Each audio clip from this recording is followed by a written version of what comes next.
یعنی کچھ وقفے جس دوران ایک لونیٹک یعنی وہ شخص جو پیدائشی طور کے اوپر تو وہ ٹھیک تھا لیکن بعد میں کسی وجہ سے وہ ذہنی طور پر پسماندہ ہو گیا ہے، اس کے ڈیلی کی روٹین میں یا پریاڈیکلی ایسے وقفے آتے ہیں جس میں اس کی لینیسی وینش ہو جاتی ہے اور وہ بالکل ٹھیک ٹھاک ہو جاتا ہے۔ ان کو بحالی کا دورانیہ یا لیوسڈ انٹرول کہتے ہیں۔ تو ایسے پہلی شکل میں جن معاملات کے بارے میں اس کی لیونیسی نے اس کے برین افیکٹ نہیں کیا ہوا، ان معاملات کو اگر وہ دیکھتا ہے اور شہادت دیتے وقت بھی وہ لیوسڈ انٹرول میں ہے تو وہ کیپیبل ہوگا شہادت دینے کا اور ٹیسٹیفائی کرنے کا۔ اور اسی طرح اگر کوئی لونیٹک ایسا ہے جو انٹرولز لیوسڈ انٹرولز اس کو ملتے ہیں اور وہ ان انٹرولز کے دوران بالکل ٹھیک ہوتا ہے، تو اس انٹرول کے وقت کوئی دیکھی ہوئی چیز جس کو اس نے میموری میں جو اس کی سیو ہے اور جب وہ شہادت دیتا ہے اس وقت بھی وہ لیوسڈ انٹرول میں ہے تو وہ اس شہادت اس واقعہ کے بارے میں شہادت دینے کے لیے گواہی دینے کے لیے کمپیٹنٹ ہوگا۔ اب یہ ایکسپلینیشن جو لونیٹک کے متعلقہ ہے اس کی ایکسپلینیشن کی کو ایکسپلین کرنے کے بعد وہ تین چیزیں جو مین سیکشن میں بیان کی گئیں کہ تمام اشخاص جو ہیں وہ شہادت دینے کے اہل ہیں تا وقتے کہ وہ پریونٹڈ ہوں سوالات کو سمجھنے سے یا سوالات کا ریشنل آنسر دینے سے by tender years, extreme old age, disease whether body اور مائنڈ۔ اب یہ ڈسیبلٹی جو بیماری کی وجہ سے ہے اس کا تو ذکر آ چکا ہے۔ ذہنی کا ایکسپلینیشن میں جسمانی بھی ایسی لپریسی ہے جس میں نروز جو ہیں وہ متاثر ہوتی ہیں، کو کنٹرول نہیں رہتا برین پہ یا ریسپونڈ کرنے میں۔ اگر اس کی سٹیج بھی ایسی ہو جو باڈیلی ڈیزیز ہے کہ وہ پھر سوالات کو سمجھنے سے یا سمجھ جانے کے باوجود ریشنل آنسر کرنے سے قاصر ہو، پریونٹڈ ہو، تو پھر وہ بھی جو ہے وہ شہادت نہیں دے سکے گا۔ باقی دو چیزیں بچیں گی، ٹینڈر ایئرس اور ایکسٹریم اولڈ ایج۔ اس بارے میں نوٹ کرنے کی بات یہ ہے کہ قانون شہادت آرڈر نے اس میں کم عمری کی کوئی حد مقرر نہیں کی کہ ایک لمٹ مقرر کر دی جائے کہ جی اتنے سال کا جو بچہ ہوگا وہ شہادت دینے کے اہل ہوگا، اس سے چھوٹا جو ہے وہ نہیں ہوگا۔ اس کی وجہ یہ ہے کہ اللہ تعالیٰ کی طرف سے ہر انسان میں ظاہر ہے بچے بھی شامل ہیں، مختلف صلاحیت دی گئی ہے، اور ہم کئی دفعہ یہ دیکھتے ہیں کہ بہت چھوٹی عمر کے بچے ایسی ذہانت یا معاملہ فہمی کی بات کرتے ہیں کہ ہم حیران رہ جاتے ہیں کہ یہ تو اچھے خاصے گرون اپ شخص کو بھی یہ نے بھی اس طرح معاملے کو اپریشیٹ نہیں کیا جس ذہانت سے اس بچے نے کیا ہے۔ اس لیے اس کے لیے قانون نے کوئی لمٹ مقرر نہیں کی کہ اس عمر سے چھوٹا بچہ ہوگا تو وہ نااہل ہوگا، اور اس کی تمام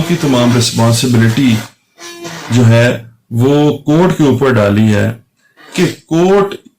کے سامنے اگر ایسی صورتحال ہو کہ محسوس ہوتا ہو کہ یہ دیکھنا ہے کہ یہ جو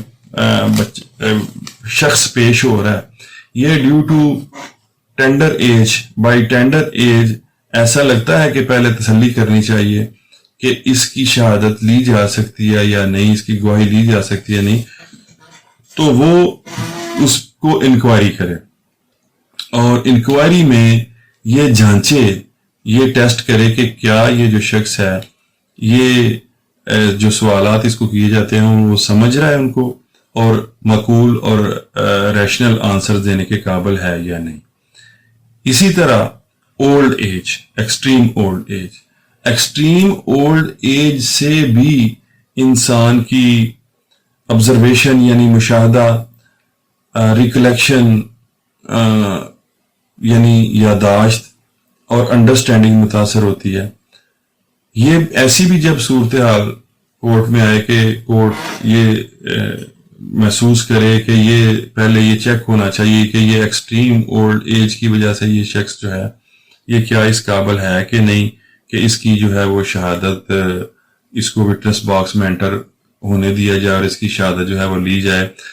تو اس کے پہلے بھی وہ انکوائری کرے گی. اور اس فارمولا اس میں بھی وہی ہے کہ اس میں کوئی ایسا لمٹ ایج کی مقرر نہیں کی گئی کہ اس ایج لمٹ سے زیادہ اگر کوئی شخص ہوگا تو پھر وہ انکمپیٹنٹ ہو جائے گا ٹو ٹیسٹیفائی. اور اس کی وجہ بھی یہی ہے کہ اللہ تعالیٰ کی طرف سے عطا کی ہوئی صحت کی بنا پہ بعض لوگ بہت زیادہ عمر میں جا کے بھی ذہنی اور جسمانی طور پر فٹ ہوتے ہیں اور وہ کویسچنز کو ان کی انڈرسٹینڈ کرنا کویسچنز کو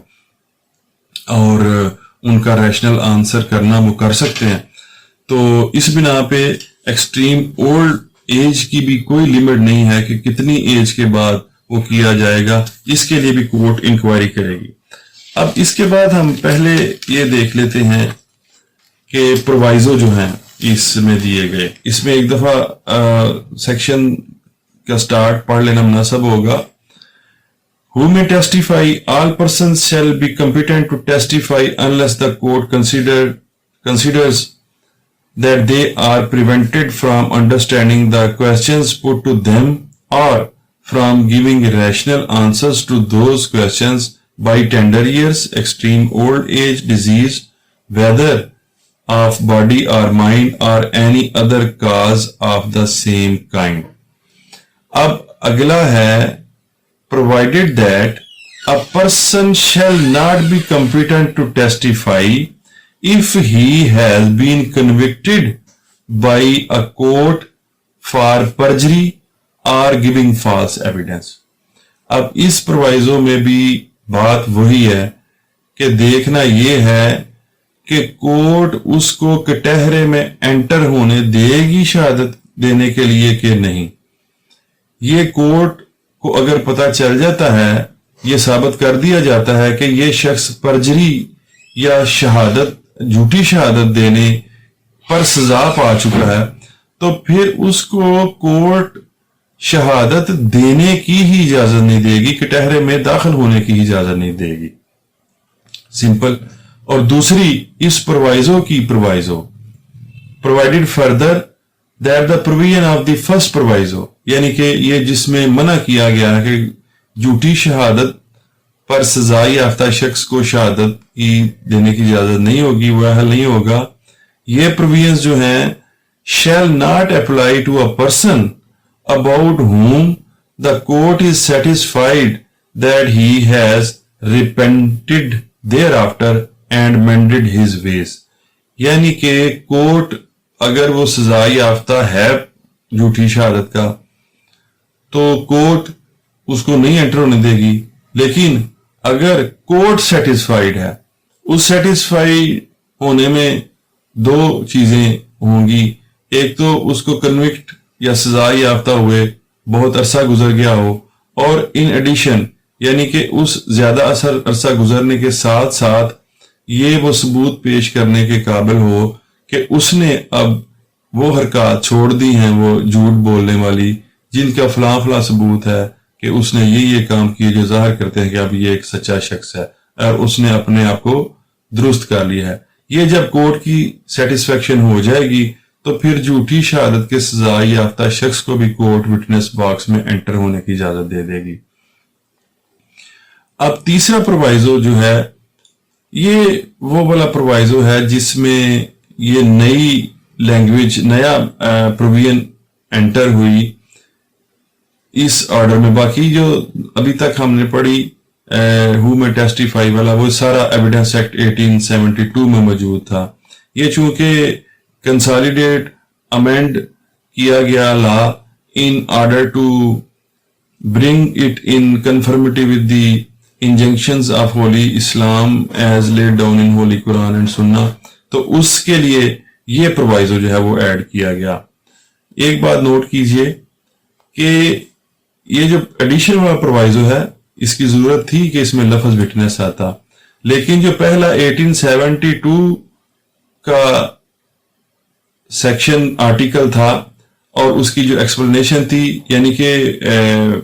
سیکشن، دونوں پروائزو اور ایکسپلینیشن، اس میں کہیں بھی لفظ وٹنس نہیں استعمال ہوا، اس میں لفظ صرف پرسن استعمال ہوا ہے،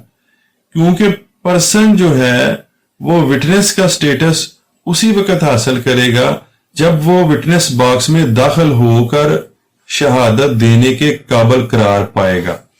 اسی لیے اس ساری لینگویج میں لفظ ورڈ وٹنس نہیں استعمال ہوا، صرف پرسن لفظ استعمال ہوا ہے۔ یہ پروائزو چونکہ بعد میں ایڈ ہوا اور شاید اتنی زیادہ توجہ سے نہیں ایڈ کرنے والوں نے دیکھا کہ اس کو اس حوالے سے بھی اس کی ترتیب اس طرح رکھی جاتی کہ یہ بات لینگویج سے ہی واضح ہوتی کہ کسی پرسن کا سٹیٹس کس وقت صرف پرسن کا ہے اور کس وقت وہ سوئچ کرے گا اور تبدیل ہو جائے گا اور وہ وٹنس بن جائے گا۔ بہرحال ہم یہ پروائزو بھی دیکھتے ہیں۔ provided further that the court shall determine the competence of a witness in accordance with the qualification prescribed by the injunctions of Islam as laid down in the Holy Quran and Sunnah for a witness, and where such witness is not forthcoming, the court may take the evidence of a witness who may be available. اس پروائزو میں یہ بیان کیا گیا ہے کہ کسی بھی case میں جو بھی شخص شہادت دینا چاہے گا اس کی کوالیفیکیشن ان اصولوں کے مطابق متعین ہوگی جو کہ ہولی قرآن اور سنہ حضرت محمد صلی اللہ علیہ وسلم میں کسی وٹنس کی کوالیفیکیشن کے لیے بتائے گئے ہیں، اور ساتھ یہ پھر آگے کورٹ کو پھر وہ دیا گیا، یا یہ سمجھتے ہوئے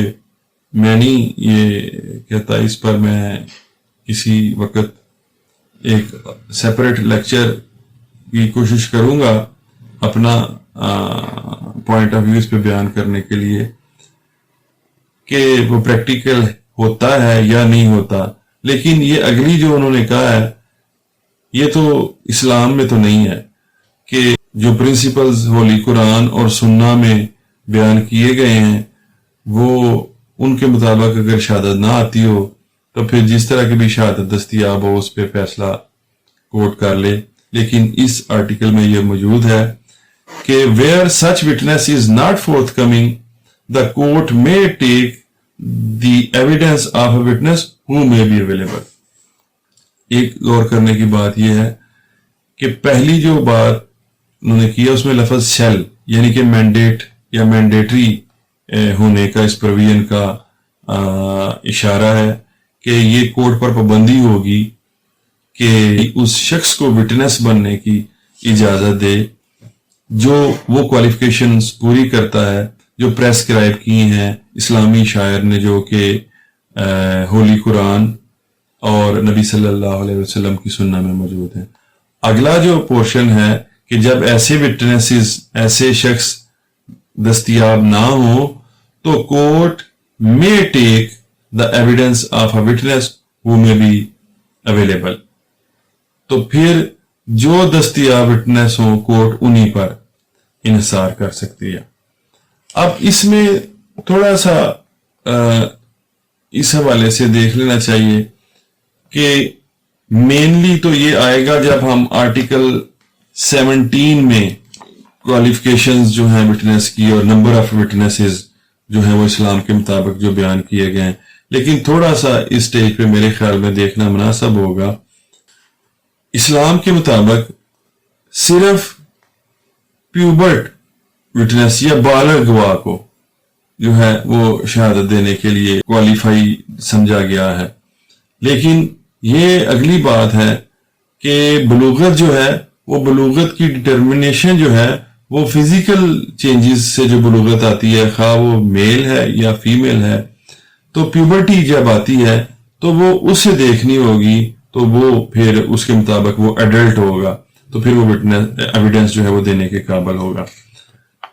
دوسری جو مالی معاملات میں ہے کہ 2 مرد یا 1 مرد اور 2 عورتیں جو ہیں وہ فائنینشیل میٹرز میں آئیں گی، یا حدود لاز میں جو ہے کہ وہ 4 عاقل بالغ گواہ وٹنس جو ہیں وہ اس کے مطابق ہوں گے۔ میں اس لیے زور نہیں میں اس آرٹیکل کی تشریح کے دوران دے رہا، کیونکہ یہ ان کی اہلیت جو ہے وہ فزیکل کیپیسٹی کے مطابق نہیں ہے، یہ نمبر آف وٹنسز کی ریکوائرمنٹ کے بارے میں ہے۔ لیکن چونکہ اس میں اس کا ذکر ہے، تو جو وہ اشخاص جو ریلیجن میں، اسلام میں وٹنس باکس میں انٹر ہونے کے نااہل ہیں، اس کی چند مثالیں۔ اس میں ایک تو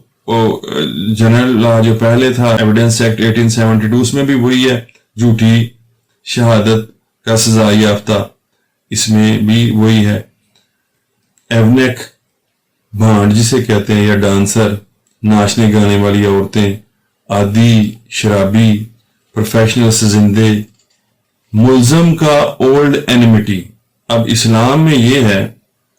کہ ثابت شدہ اگر کوئی ملزم کا پرانا دشمن ہے تو وہ وٹنس باکس میں ہی انٹر نہیں ہو سکتا، لیکن وہ جو اس کی انہوں نے آگے ایکسیپشن دی کہ اگر ایسا کوئی نہ ہو تو جو اویلیبل ایویڈنس ہو اس پہ وہ کر لیا جائے گا۔ جمعہ نہ پڑھنے والا، نماز با جماعت نہ پڑھنے والا، پانسے والی گیمز مثلا چوسر، شطرنج، ان میں اتنا مگن ہو جانے والا کہ نماز چھوٹ جائے، ایسا وکیل جو ججوں کو رشوت دینے میں معاونت کرتا ہو، عادی قسمیں کھانے والا اور اپنے گھر کے افراد کے نام بگاڑنے والا اور گالیاں دینے والا، یہ تمام افراد injunctions of Islam as laid down in the holy Quran and Sunnah, ان کے مطابق یہ شخص وٹنس باکس میں انٹر ہونے سے ہی نااہل ہے۔ اور بھی مثالیں ہیں، میں نے چند ایک دی ہیں۔ اس کے بعد وہ جو پہلے والا پورشن ہے اس میں وٹنسز کے لیے ایک اور شرط ہے، اور وہ یہ ہے کہ وہ تزکیۃ الشہود ان کا ہو کہ کیا وہ شہادت دینے کے اہل ہیں، اس لائق ہیں کہ ان کی شہادت لی جائے۔ اس کے لیے ایک پروسیس ہے پورا، جس میں قاضی جو ہے یا کورٹ جو ہے وہ تزکیہ کرے گی، یعنی کہ انکوائری کروائے گی۔ انکوائری کرنے والے کو مزکی کہتے ہیں، جو تزکیہ کرتا ہے، اور اس کا 2 طریقے ہیں، ایک اعلانیہ اور دوسرا خفیہ، یعنی کہ کسی شخص کو مقرر کر دیا جائے خفیہ طور پر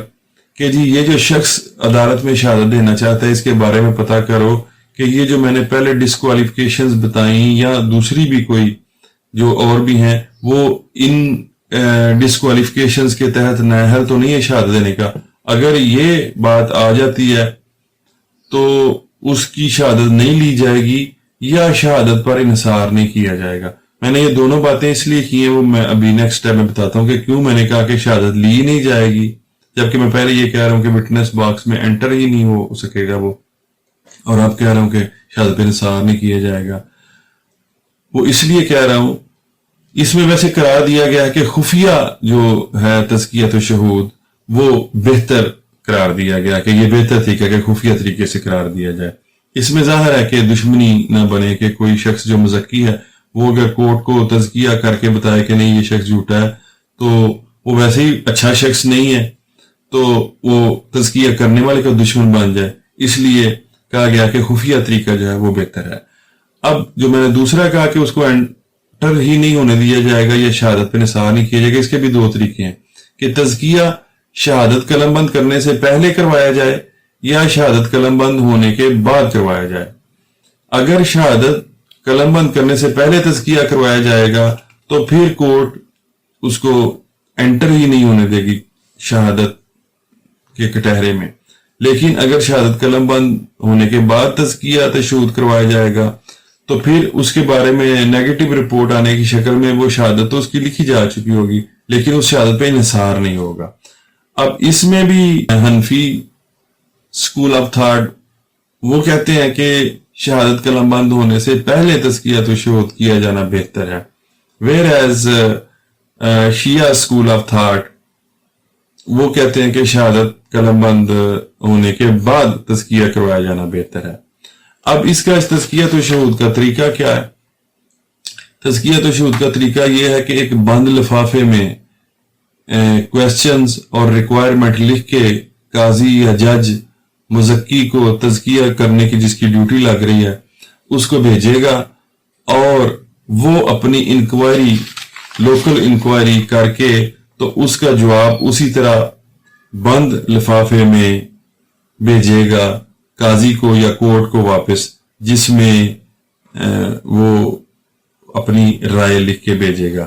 اب اس رائے لکھنے میں بھی ایک بڑا ڈیلیکیٹ سا طریقہ کار جو ہے وہ وضع کیا گیا ہے کہ اگر تو